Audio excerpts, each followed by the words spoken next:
नमः संस्कृताय। आप सभी का संस्कृत वाणी चैनल पर स्वागत है, अभिनंदन है। और देखते हैं कि हमने इससे पहले ये बनाया था मैंने कि ह्रस्व दीर्घ प्लुत, अच के 3 भेद बताए थे, ह्रस्व दीर्घ प्लुत। अब उससे अगले देखेंगे उन तीनों के 3 भेद बताए हैं।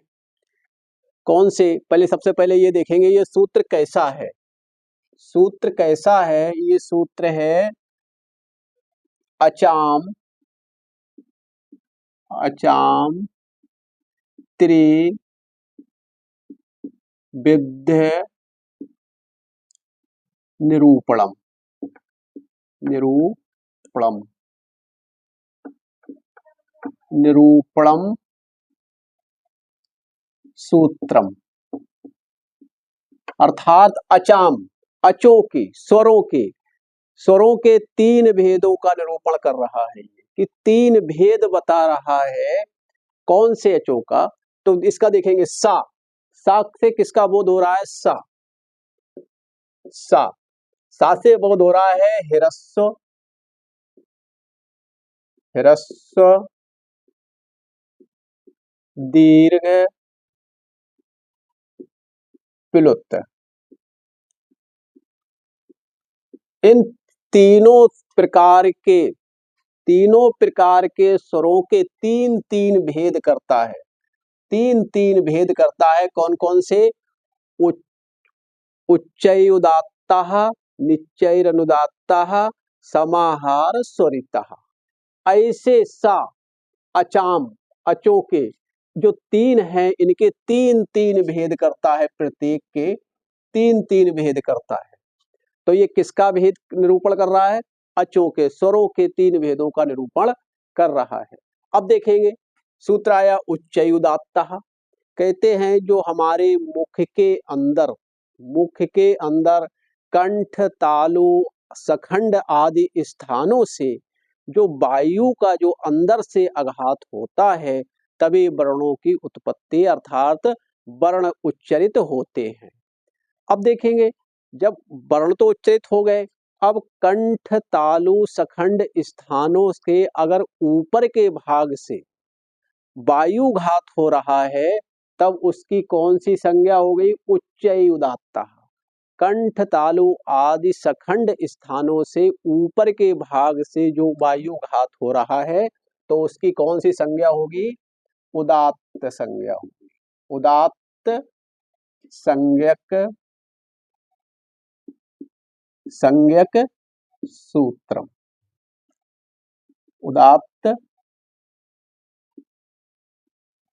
संज्ञक सूत्रम।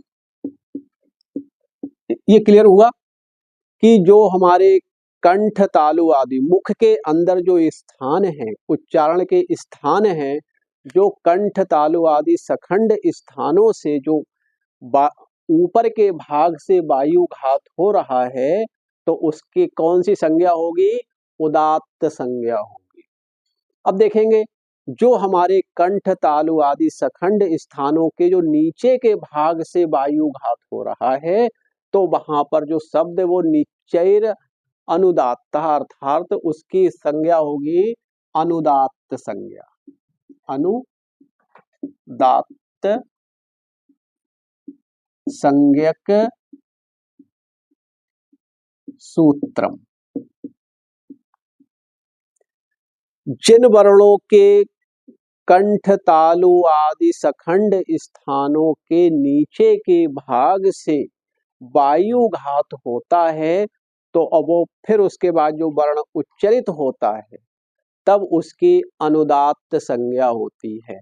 अब देखेंगे समाहारा स्वरिता।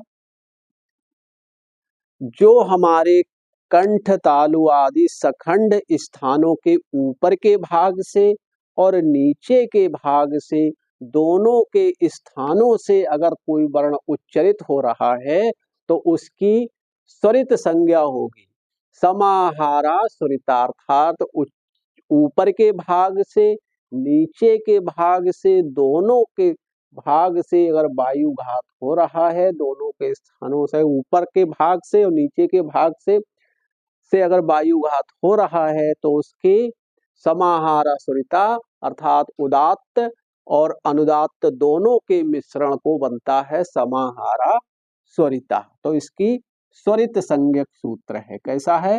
स्वरित संज्ञक सूत्र। स्वरित संज्ञक सूत्रम। स्वरित संज्ञक सूत्रम। अब यही देखेंगे, कहेंगे कि ह्रस्व दीर्घ प्लुत के कितने भेद होते हैं? 3, उदात्त, अनुदात्त, स्वरित।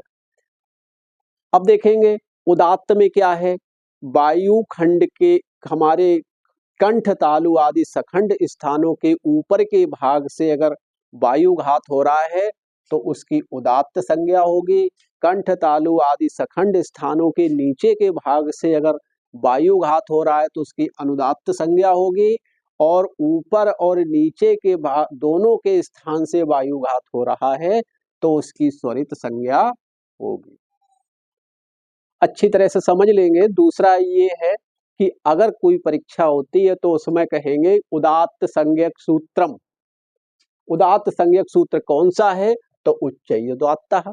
अनुदात्त संज्ञक सूत्र पूछ लेगा तो निश्चयः अनुदात्तः। अगर पूछ लेगा स्वरित संज्ञक सूत्र कौन सा है तो समाहारः स्वरितः। बस इतना ही। और बाद में देखेंगे हमारे 9 स्वर हैं। कितने स्वर हैं? 9 स्वर हैं। 9 स्वरों के कितने कितने भेद होते हैं उनके बारे में जानेंगे कि कितने कितने भेदों वाले 9 स्वरों हैं। ठीक है, धन्यवाद।